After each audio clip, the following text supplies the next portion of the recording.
Bom, prosseguindo, para nós podermos concluir hoje, o item 106 do material didático, página 114. A queda das igrejas protestantes e católicas na Europa. Bom, eu coloquei aí então umas notícias para vocês poderem ver o que está acontecendo com a igreja católica e protestante. Eu comento. A ligação com a maçonaria e a teologia antissemita, entre outras questões, explica a grande queda das igrejas protestantes na Europa. Olha, eu coloquei um link para vocês lerem, e ele coloca a agonia do cristianismo na Holanda. Na verdade, não é a agonia do cristianismo, é do catolicismo e do protestantismo. Aquelas guerras que nós estudamos, que os católicos e protestantes estudaram na Europa, gerou assim uma incredulidade nos europeus. Os europeus, eles olham o cristianismo como um grande enganador. Você vai em determinadas partes da Europa, um amigo meu foi lá na Suíça, onde Zwinglio dominava, aquele protestante, tem uma estátua lá de Zwinglio com uma espada e com uma Bíblia na mão, porque o indivíduo matava Anabatista. Então nós temos que separar essas pessoas na história.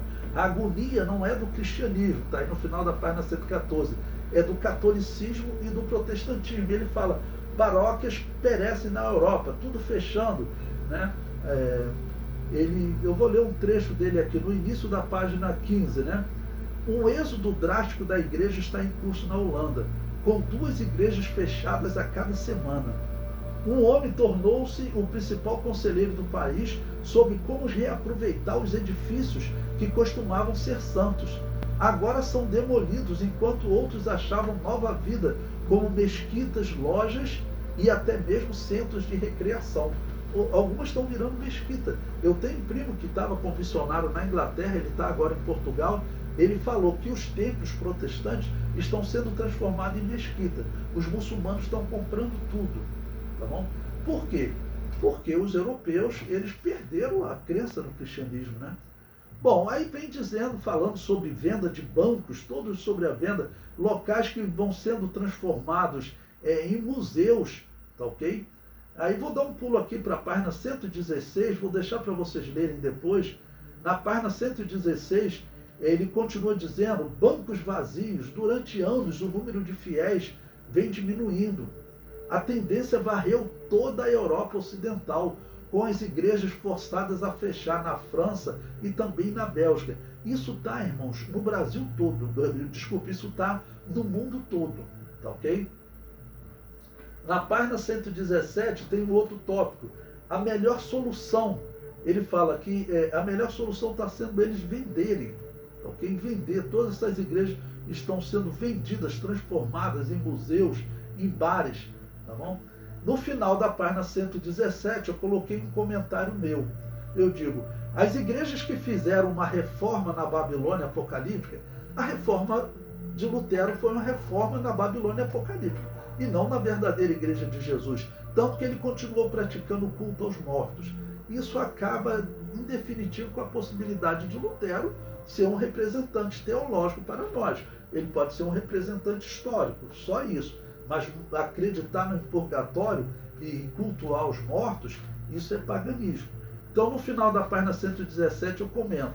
As igrejas que fizeram uma reforma na Babilônia apocalíptica, no Apocalipse são chamadas de filhas de Jezabel. Estão no leito, como prometido na carta à igreja de Tiatira. A igreja que simboliza o período de domínio católico, conhecido na história como Era das Trevas. Veja o que o Apocalipse diz. Mas tem um contratio que tolera Jezabel, mulher que se diz profetiza. Ensine e engane os meus servos para que se prostituam e comam dos sacrifícios da idolatria. A Igreja Católica implantou uma idolatria. E dê-lhe tempo para que se arrependesse da sua prostituição e não se arrependeu.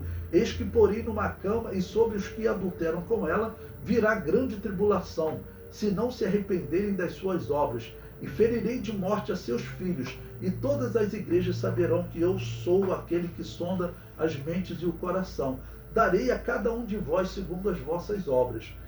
Então, por que esse período é chamado também de Tiatira, o período da Igreja Católica? Porque o ano 431 marca quando a Igreja Católica mudou o culto de Diana dos Efésios para Maria. Os títulos de Diana, Nossa Senhora, Mãe de Deus e Rainha dos Céus, foram todos aplicados a Maria. Diana é Semíramis, a história comprova isso. Então esse paganismo não vai enganar a verdadeira Igreja de Deus. Para concluir, eu comento, a Igreja Católica nunca foi uma instituição cristã. Nos dias de hoje, ela deixa clara a sua ligação com o velho culto à divindade pagã Mitra. Basta uma pesquisa rápida na internet e verificamos que todas as suas paróquias do estado do Rio de Janeiro são dedicadas a essa divindade pagã. Por que se você mantém o nome de uma divindade pagã? Tinha uma divindade em Roma que se chamava Mitra. Tá bom? Essa divindade, com culto no dia 25 de dezembro, a Igreja Católica começou a dizer que Jesus nasceu no dia 25 de dezembro, essa divindade se chama Mitra. Você pode, os estudos de religião antiga confirmam, uma pesquisa rápida na internet. Eu coloquei uma imagem aí, eu fui na internet. Você pode ver, todas as dioceses católicas, elas são chamadas de Mitra, né? Eu comento, o mesmo fenômeno de enfraquecimento está acontecendo nas seitas como Adventista do Sétimo Dia e Testemunha de Jeová. O item 107 eu coloco ataque a igrejas católicas e protestantes. Essa reportagem aí, irmãos, eu vou deixar para vocês lerem depois. O que aconteceu no Canadá? Tanto as igrejas católicas como protestantes, eles pegavam os indígenas, as crianças, tomavam, isso era a força, tá bom? Colocava eles em abrigo nas igrejas e ensinavam o cristianismo dele para essas crianças. Só que muitas crianças desapareciam. Os índios falaram, não, seu filho desapareceu na mata, e depois eles encontraram diversos cemitérios clandestinos escondidos atrás das igrejas católicas e das igrejas protestantes, onde eles encontraram, irmãos, vocês vão ver aí, milhares de crianças indígenas. Então, isso foi recente, agora em 2021.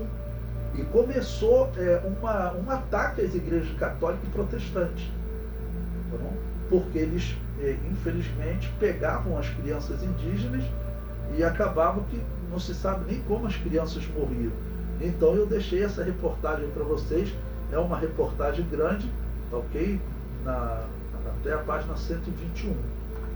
Na página 121, eu falo sobre as igrejas em países comunistas, para vocês verem como o número ainda é muito grande, mas a China, ela tinha dado uma certa liberdade, mas agora, nos últimos anos, com esse último líder, nos últimos 10, 15 anos, voltou uma perseguição forte e os cristãos não têm mais autonomia, não pode mais registrar a igreja na China. No item 109, eu falo sobre as igrejas e o projeto de unificação, irmãos.